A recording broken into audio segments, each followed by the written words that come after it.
Hi all welcome back to my channel Udaya vlog. So ఇది వచ్చేసి day 2 vlog trip to Maharashtra. First అయితే day 2 రోజున త్రయంబకేశ్వర్ టెంపుల్కి అయితే వెళ్ళాము. సో మేమైతే ఎర్లీ మార్నింగే స్టార్ట్ అయిపోయాము షిరిడి నుంచి త్రయంబకేశ్వర్కి ఒక 2.5 hours జర్నీ అయితే పట్టింది. మనం అందరికీ తెలిసిందే, అవుట్ ఆఫ్ 12 జ్యోతిర్లింగాస్లో ఇది ఒక జ్యోతిర్లింగం అని. అయితే ద మోస్ట్ పవర్ఫుల్ టెంపుల్కి అయితే రీచ్ అయిపోయాం ఫైనల్లీ. అలాగా రాగానే ఎంట్రన్స్లో అన్ని శంఖాలు శివలింగాలు ఇవే కనిపిస్తాయి మ్యాక్సిమం. దారిలో మాకు ఇలాగ ఫోర్ హెడ్ మీద నామాలు పెట్టేవాళ్ళు కనిపించారు. సో మేము కూడా అలాగా పెట్టించేసుకున్నాం టెంపుల్కి వెళ్ళే ముందు. దాని తర్వాత ఫ్లవర్ బాస్కెట్ని తీసుకొని టెంపుల్ ఎంట్రీకి అయితే వెళ్ళిపోయాం. లోపలికి చేరుకోగానే ఇలాగ పెద్ద క్యూ అనేది కనిపించేసింది.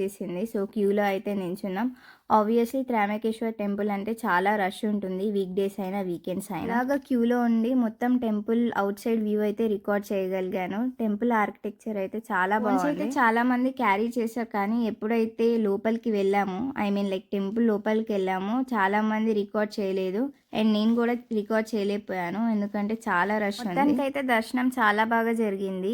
దాని తర్వాత శ్రీ గంగా గోదావరి టెంపుల్కి అయితే వచ్చేసాం. ఇది వచ్చేసి పంచవటి నాసిక్లో లొకేట్ అయి ఉంది. ఈ ఆలయం ఎందుకు ఫేమస్ నేను మీకు చెప్తాను. ఎందుకంటే ప్రతి 12 yearsకి జరిగే కుంభమేళా టైంలో భక్తులకు ప్రధాన స్నాన స్థానం అంట. ఇదైతే లొకేషన్ చాలా బాగా నచ్చింది. ఇంకా మా వాళ్ళు రావడమే ఆలస్యం. అందరం ఒకళ్ళ తర్వాత ఒకళ్ళు వీడియో సెషన్స్ అయితే స్టార్ట్ చేసేసాం. మా ఇద్దరు బుడ్డోళ్ళు అయితే వాటర్ నుంచి రానని గోల చేసేసారు. దాని తర్వాత మేము శ్రీ కపలేశ్వర్ మహాదేవ్ మందిర్కి అయితే వచ్చేసాం. నేమ్ వినగానే అందరికీ అర్థమైపోతుంది ఇది లార్డ్ శివ టెంపుల్ అని. టెంపుల్ కూడా పంచవటిలోనే లొకేట్ అయ్యి ఉంది. వీడియోలో లాస్ట్ చూపించే టెంపుల్ తప్ప మిగిలిన టెంపుల్స్ అన్ని కొంచెం దగ్గరగానే ఉంటాయి చూడ్డానికి. ఈ టెంపుల్ దర్శనం కూడా చాలా సాఫీగా అయిపోయింది. ఆ తర్వాత శ్రీ కాలారాం మందిర్కి అయితే వచ్చేసాం. అండ్ ఈ టెంపుల్ అయితే డెడికేటెడ్ టు లార్డ్ రామా అన్నమాట. ఇది కూడా నాసిక్ డిస్టిక్ లోని పంచవటి ఏరియాలో లొకేట్ అయి ఉంది. టెంపుల్ లో రాముని విగ్రహం నల్లగా ఉండడం వలన ఈ టెంపుల్ కి కాలారాం అనే పేరు వచ్చిందంట. దాని తర్వాత జుని పర్ణకుటి ఆలయంకి అయితే వచ్చేసాం. ఇది చాలా చిన్న టెంపుల్ గానీ రష్ అయితే చాలా బాగుంది. మేము లోపలికి కూడా వెళ్ళలేకపోయాం. ఇంకా కూడా నాసిక్ లోనే లొకేట్ అయి ఉంది. ఆలయంని రామ్జీకి జూని పర్ణకుటి అని కూడా పిలుస్తారు. మొత్తానికైతే నాసిక్ లో ఉన్న దగ్గర టెంపుల్స్ అన్నిటిని కవర్ చేసేసాం సక్సెస్ఫుల్లీ. దాని తర్వాత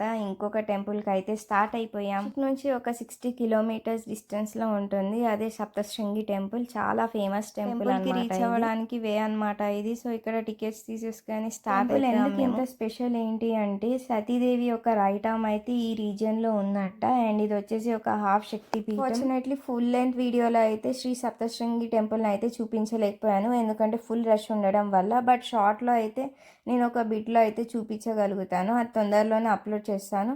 ఇదన్నమాట డే 2 రోజున మేము కవర్ చేసిన ప్లేసెస్.